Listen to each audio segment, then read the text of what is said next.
eHealth Radio Network, your source for health advice on demand. And now your host, Eric Michaels.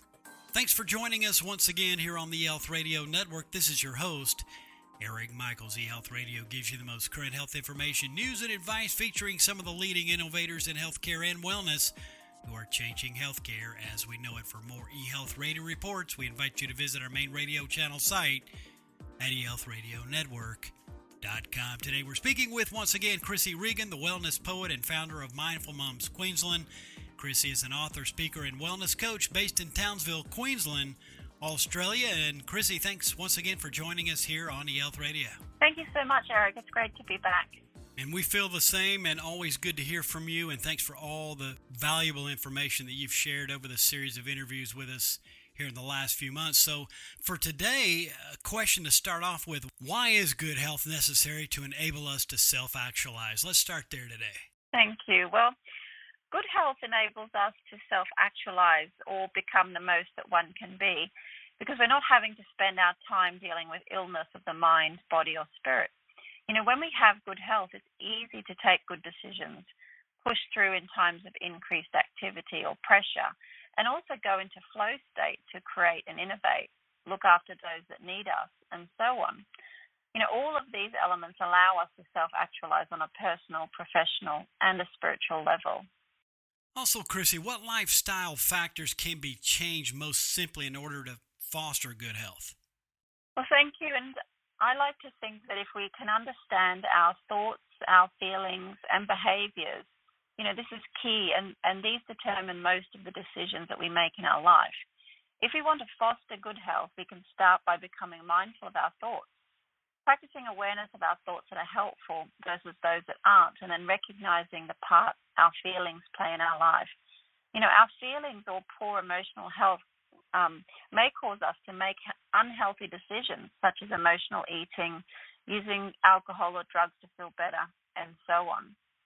You know, often I have found that an introductory program in mindfulness can start people on a journey to foster good health, along with recognizing that good food is fundamental for both physical and mental health, and that by practicing both of these consistently, we have the desire to be more active, to explore other areas of health, and to become accountable for our overall health.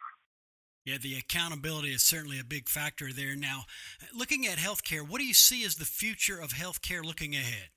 Oh, well, in utopia, for me, I see modern medicine and alternative therapies working hand in hand under one roof, with practitioners sharing knowledge and treatment plans for individuals.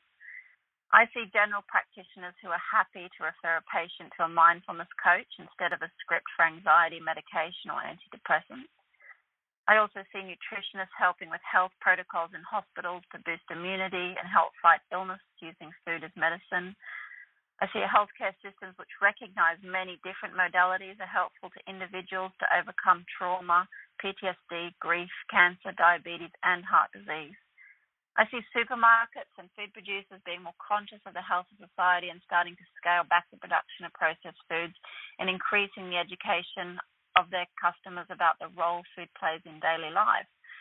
And I guess, of course, all of this may seem unrealistic, but I do believe that we must overhaul our thinking in healthcare in order to overhaul our healthcare crisis, Eric. I certainly appreciate your input and some great information as well. Today we are with Krissy Regan, the wellness poet and founder of Mindful Moms Queensland, and she's joined us here today on eHealth Radio's Health News and Nutrition channels, a part of the eHealth Radio Network. Now, Krissy, what benefits can people gain from enrolling in your online wellness school? I'd like to hear some of your input on that. Yes, well, really I developed my online wellness school to share all the steps and information I have found and researched and implemented in order to gain and attain good health after a decade or more of poor health. And I share this information in a helpful, friendly, and engaging way, which is relevant to everyday people. You know, you don't need to be a scientist to understand it. I studied science, but I'm a very practical person, so I enjoy gathering insights and information from a wide range of sources and sharing it with people in an easy-to-digest and helpful way. The online school follows the 12 steps of my book, Broken to Unbreakable, 12 Steps to an Unbreakable Mind, Body, and Spirit, with a lot of other useful resources, downloadable content, as well as inspirational interviews from experts from all over the world. talking about aspects of health and well-being that are common and relatable for many of us. The benefits are that people can see results quickly because the information is shared in a sequential and practical way, and people will understand that a foundation of good health, physical, mental, emotional, and spiritual, is achievable and will enable them to live a healthier, happier life. People can understand that living well for longer is possible and that our longevity is dependent on decisions we make each day, and desiring good health is not a luxury, Eric. It certainly is not a luxury. Good point made right there. Now, if you could give one piece of advice to someone wanting to improve their health right now, what would that be? Just start by making a decision today that above all else you want to be healthy. After that decision is made, things really start to fall into place. You feel ready to learn new information, learn your healthy habits, to unlearn your unhealthy habits, and to start to embrace opportunities to explore health in many different ways. Good health relates to our physical health, our mental health, our emotional health, and our spiritual health. And as I've said before, it comes back to my 5 pillars of good health: what we are eating, what we are drinking, what we are thinking, what we are feeling, and what we are doing. And when we understand these and practice good health consistently, amazing things happen. We don't just get healthy and stay healthy. It takes practice. But as long as we decide we want good health, then practicing good health becomes much easier, Eric. Yeah, I like those 5 pillars there. That is powerful and some good stuff to conclude on. Krissy, I'm sure listeners want to know how they can get more information accordingly, how they could tap into what you have to offer. Where can listeners get further information online? Thank you. So they can visit my website, thewellnesspoet.com, as well as my Facebook page and Instagram, The Wellness Poet. My top tip is decide that they want to be healthy for you. It's not a luxury to be healthy. It's a necessity. And your health really should be non-negotiable. With good health, anything is possible in your life. Tools that can help you gain and attain good health is really the best investment you can ever make, Eric.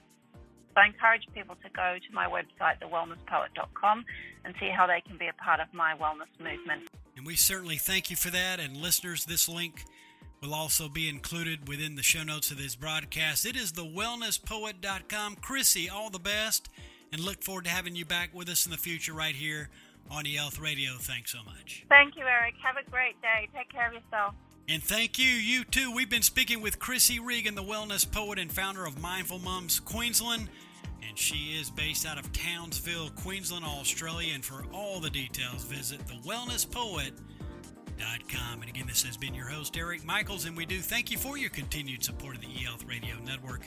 Join us again soon for another episode that will help further expand your knowledge on those things that are important to your health and wellness. For more eHealth Radio reports, we invite you to visit our main radio channel site at eHealthRadioNetwork.com. And as always, we do thank you for tuning in.